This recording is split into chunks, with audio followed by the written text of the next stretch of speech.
Being overprepared is impossible, and other mottos.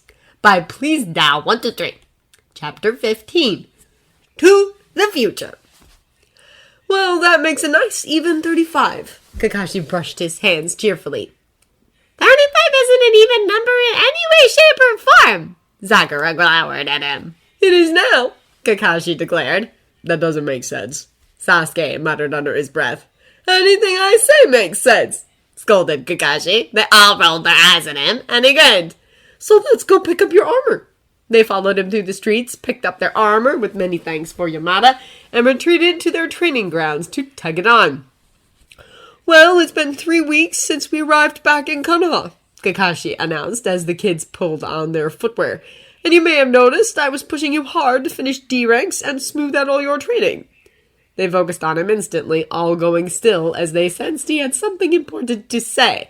Kakashi only spoke long groups of sentences when he had an important lesson, and they had all taken to concentrating when he started in on more than just a few sentences. And I got you armored up and prepared, Kakashi continued. Please don't tell me you're dropping us back off in the woods, Naruto moaned in despair. Not exactly, Kakashi said lightly. That's not a no. Sakura eyed him like he was a wolf, all sharp teeth. I mean, I'm not allowed to say whether or not there will be a forest in which you get dropped off in, Kakashi said. As in, really am not allowed to say that there is a good chance. They stared at him, wide-eyed, and he let them evaluate that for a moment. I've entered you in the Chunin exams, Kakashi finally announced, holding up 3 forms. They all froze, staring at the papers. It's in 2 days. He smiled. They stared, aghast, and he saw panic and awe and excitement all start to creep in together. So, if you want to enter, here are the forms. They took them, all staring holes in the paper. You have tomorrow off to prepare. If you decide to enter, you need to be at the academy at 9 a.m. the day after. 3rd floor, your old classroom. Sakura looked up at them, lips pressed in a narrow line as Sasuke read the paper religiously. Naruto was starting to grin. Do you think we're ready? Sakura asked carefully. I mean, it's in Konoha, which makes it a safer test run to participate in than any other country.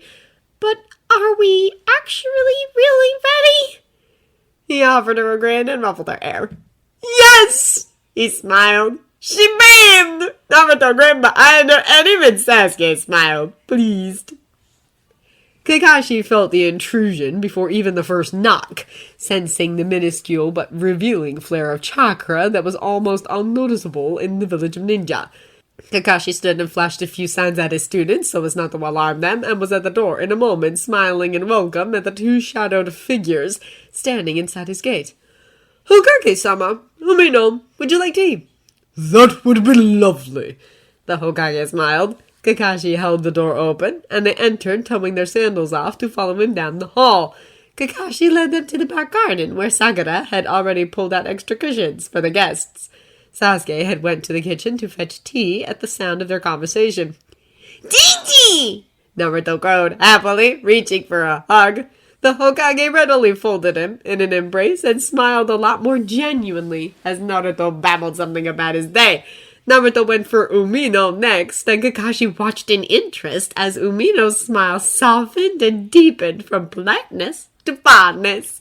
Umino and he often clashed for the fact that Kakashi treated all shinobi as soldiers and tools in various situations. Kakashi was a field commander, a war veteran, and a genius. He was also a pessimist at times, or a realist in his own mind, and as such he could be harsh and cold at times, and he knew it brushed Umino the wrong way. Umino was a man of empathy and emotion who probably cared a tad too much for his students. Not that Kakashi could say that anymore without being a hypocrite. They had just never gotten along. Thank you, Sasuke, the Sandaime said as Sasuke gracefully sat on a tray and served the elder tea. Umino likewise gave a wide smile and a thank you. Did we interrupt something? The Hokage asked, sipping his tea. Kakashi cast a glance about at the abandoned instruments as the 3 Grenins sat together and listened respectively. Good to see his lessons on patience and manners were working as well. Just some practice, Kakashi smiled. Would you like to see? Yeah! I learned the flute, Gigi! Naruto crowed, diving for said flute. Let's hear then, The Hokage laughed. Naruto, Sasuke, and Sakura took up positions and picked up their instruments with nervous, excited fingers. They exchanged glances, Naruto vibrating with energy, and Sakura showing the open nervousness, while Sasuke went stone-faced. The first notes were struck, and Kakashi watched all the tension melt away as his kids fell into their relaxing hobby. With half an eye, Kakashi watched as Umino's expression morphed into astonishment and joy, watching the three kids like a fond parent. Putting Umino in the academy had been a good idea, even with his other use as the perfect bureaucrat. He felt too much for the kids to ever be put on active missions with them. He'd go rogue in an instant for any of his kids' safety. But that nurturing and care worked perfectly to mold future ninja who were loyal, who looked at their caring instructors with fondness. Umino clapped happily as the kids finished, and the Hokage gave them all a wide smile and congratulated them. "Naruto, why don't you and Sasuke do that duet you learned?" Kakashi said. "Sakura, maybe you could grab the mochi from the kitchen." His kids obeyed with only a few sideways glances. Kakashi stood and held the door open for the Hokage to show him inside.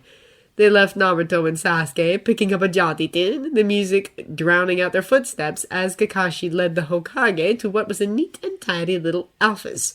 It was where all their rogue scrolls and paperwork were filed. Kakashi had been trying to teach his students the art of filing and keeping track of finances and missions properly. "What brings you out this late, Hokage-sama?" Kakashi asked, offering the chair at the desk to the man. The Hokage sat down, hands tucked carefully in his sleeve, and Kakashi carefully sat on the floor, seiza. The Hokage did not do house visits, unless it was a formal meeting or dinner, or punishment. Kakashi kept his hands on his knees, kept his chakra carefully controlled, and waited for whatever was to be said. The Hokage sighed faintly, glancing about the room. "You have taught your students well," the Hokage said. "I had high hopes for you. I'm glad they weren't unfounded." "Thank you," Kakashi said simply. "I've been watching the past week," the Hokage said, flipping idly through a mission report on the desk. "You have made what was a disaster of a team on paper into a well-oiled machine. They have teamwork, they have respect for authority, they are more loyal than ever before.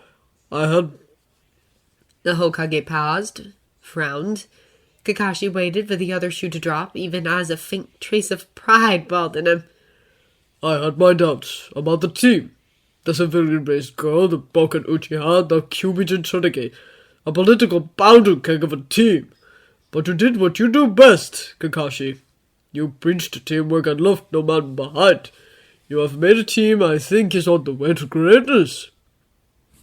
The Hokage paused again, sighed, and rubbed wearily at his face.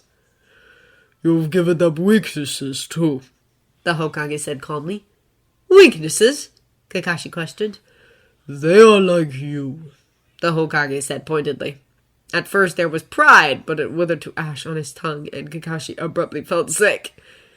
"When one of them dies, the others will fall apart, just like you," the Hokage said, not unkindly. Kakashi could not help his flinch.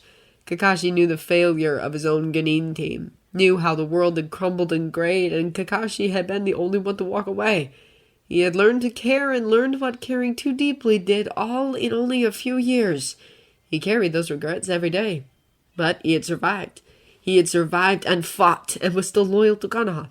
"They won't shatter," he said, words like poison in his gut. "Not like me," he didn't say. "Perhaps," the Hokage allowed before giving the finishing blow.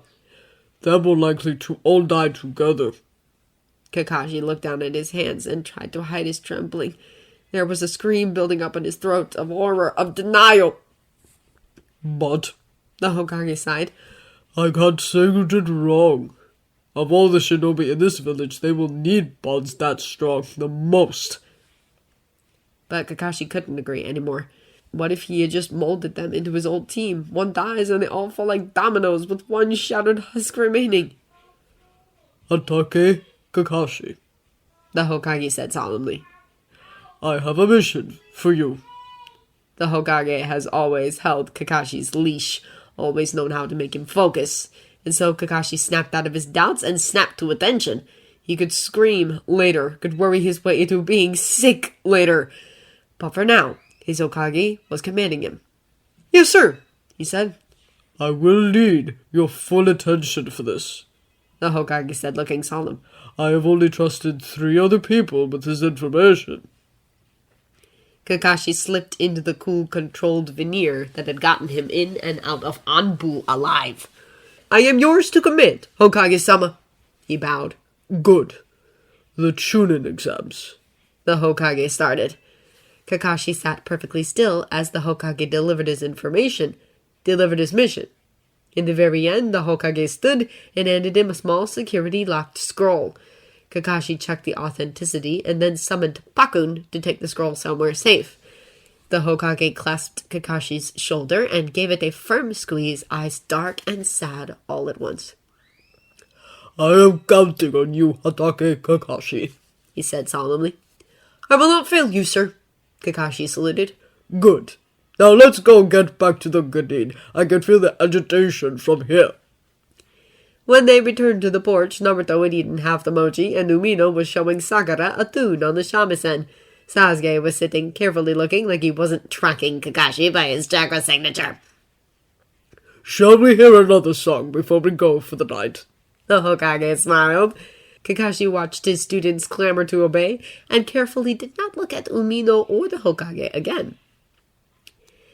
Kakashi looked at the 3 nervous faces before him and pretended he didn't feel any of the same nervousness. Sakura was working the hem of her kimono shirt, Naruto was fidgeting, and Sasuke was looking everywhere but anyone's faces. They had slipped up the walls of the academy by passing the pre-test of Genjutsu so easily and still looking so anxious. His cute little students. "What are you?" Kakashi asked, no hint of humor in his voice. "Team 7! Naruto cheered. "And what does that mean?" "No one gets left behind," Sakura said, sure and still. And everyone must live," Sasuke whispered, fists clenching. Kakashi crouched to look them in the eyes, face still solemn. "Remember, the team before the mission," he told them heartfelt. They looked at him, all wide eyes and childish faces, with weapons in their hands and power in their fists. He looked at their odd little uniforms and the armor he had purchased to protect their breakable bones and organs. He thought back on the Hokage's words, though of the idea that he had molded them into his old team, and he shook the thought away. Maybe he had indeed bred weakness into them, but there were worse things for a ninja to be than reliant on teammates in and out of combat. Each of them would have struggled alone, would have faced the harsh world all alone, but he had brought them together at the very least, given them teammates to rely upon and the knowledge they could need to survive. Kakashi looked at them and finally didn't see his old team. He didn't see the dead looking out. Instead, he saw Team 7. He saw his students. He saw the living. "Go give them hell!" Kakashi smiled, soft and loving. They smiled back, and Kakashi's heart finally seemed to find a hold in his chest. Finally, his heart beat evenly, fully, like it wasn't half dead anymore. End of Being Overprepared is Impossible, and Other Mottos, by Please Dial 123. If you enjoyed this recording or the content, feel free to leave a comment or a review at the original story from the link in the descriptions. Also, if you wish to support this channel, please consider becoming a member. Thank you for listening.